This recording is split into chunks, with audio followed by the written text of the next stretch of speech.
Hey guys, Kit here of Burn One with a new discussion video. This one's going to be on a topic that comes up occasionally when newer players come around and they're trying to figure out how should they get into the game themselves. There's always an argument between English and Japanese. I'm going to lay out some of the pros for both and basically why I think you should be playing whichever version you fall in for, Japanese or English. So starting off, we're just going to go through some of the English incentives to play the game. The main reason, and this is the reason I even bother with English, is that it has a really robust competitive scene compared to the Japanese scene for the North American audience. So Bushiroad USA has year-round events going around. Right currently, we have the trios going on where it's 3v3 teams. This is something you'll never get out of the Japanese side of the game for the Western audience, just because of the company that currently runs the Japanese side of the game for the Western audience has no real way to work this out because they have such a small budget, or they have to go through so many hoops to even be able to do anything. For the Japanese side of the game, you literally have one competitive event a year, and that's basically all you're playing for. So if you're really into being really competitive in your card game, hands down, you just have to play English to get that fix. Personally, I think the pricing support in English too is way better than the price support in Japanese format for the Western audience. Japanese, you literally have to win. There's only one tournament a year that you have to win, and if you're not the winner of that tournament, you basically get nothing. The winner of that tournament gets to go to Japan to play in the world finals for every country. Whereas the English side has way more invites for the winner, and actually everyone in top 8 usually gets something. At least that's how the trend has been going for the last couple of years for the English side of the events. And for the most part, outside of a few mishaps here and there at some regionals for the English side, all the tournaments there have ran very well, in my opinion. Next reason you should be playing English would be the fact that, hey, it's in English. You can actually read the cards. So in most cases, this actually isn't a pro or a con, in my opinion, but it's something to bring up. The fact that the card is actually in English, and you don't have to worry about a language barrier or having to call a judge over to be able to understand what a card actually does, is one thing that some people will find more beneficial than being able to play Japanese. So you don't have to worry about your opponent cheating or anything like that as far as that goes.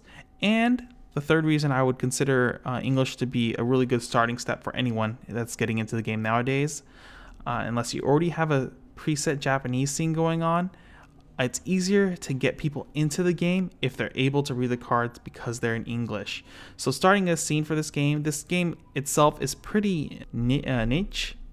So it's going to be hard to grab other players from other card games into the game. So if you have more barriers for those people to get into the game, the fact that they have to read Japanese or go to another website, they're just to be able to find the translation, just going to turn them off from even trying the game, unless they're really into the anime or just like playing card games in general. So those are like mostly the main reasons I would consider that English is a really good starting point for anyone when it comes down to it. Some pros for the Japanese side now, though, is that compared to the English side is a joke when it comes to releasing sets. By time they release 3 new sets in English, we've probably gotten like 10 new sets in Japanese. So how this works is in Japan, they basically release a new set every month almost. And so they're constantly pumping out new cards, new effects and everything. So you have a way more variety of sets to choose from compared to the English format, which basically, if you're lucky, we get 5 sets a year as it stands right now. I don't know why that is. I assume it's licensing issues and being able to pay off licenses and stuff for the Western audience, which causes, I assume, a big headache for the offices, the Japanese offices, to acquire licenses for that. So that's most likely the reason why we're not getting so many sets a year in English compared to Japanese. Next thing is the meta in Japanese.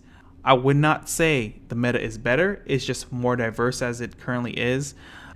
One thing is that when you go into a tournament in English, there's probably 5, maybe 8 at the most different sets that people would consider viable on a competitive side of the event, or yeah, competitive side. But in Japanese, you're dealing with more like 20, maybe even upwards of like 25 to 30 set titles that could at any moment really take a regional by itself. The skill gap, or not the skill gap, but the diversity in the meta in Japanese too requires a different skill set than it does in English. So in Japanese, it's more about knowing more sets and playing your set consistently well than it is in English, whereas the meta there is a little bit more focused. So it's more about your deck building skill and how you play the certain matchups consistently. So outside of those reasons, I really recommend English as a great starting point for anyone getting into the game on the Western side. The only reason I would recommend playing Japanese is, one, if you already have a Japanese scene around you, it's a lot easier to be a part of the Japanese scene and not starting off alone. Two is the fact that your favorite character or series is in Japanese format only, and there's probably no chance it's going to come over to English. Those would be the main reasons I would say jump over to Japanese. But definitely if you're starting off and you're trying to build a scene from nothing, 100% just go with English. It'll make your life way easier. It'll be way easier to get people involved in your community, people in the card shop that you play at to be interested in it, knowing that they don't have to like work harder just to be able to play the card game. And then from there, if you decide you got enough people interested, you can start introducing Japanese into your format or whatever. But at the end of the day, in my opinion, if you care at all about the competitive side of the game, you're playing English. If you're not playing English, you're kind of kidding yourself, thinking that Japanese is better as far as competitive side goes. I think a lot of people can agree that the Japanese side of the game, at least for the Western audience, is pretty garbage. Like I said, there's one tournament a year that matters, and that's it. And it's like super easy to get an invite to that tournament. It's a joke to get an invite to that tournament, basically. But yeah, so those are my thoughts on the whole English versus Japanese argument. Hopefully I laid out some good points for both sides on the reason why you would want to start whichever version you're going to end up playing of the game. And hopefully I made your decision a little easier on which side you're going to end up playing on. Besides that, I hope to see you guys in the next video. Later. Thanks for watching, guys. If you enjoy our channel, feel free to like, comment, and subscribe, as it does help our channel grow. Or you can reach out to us at any of the following social media links below. See you guys in the next video.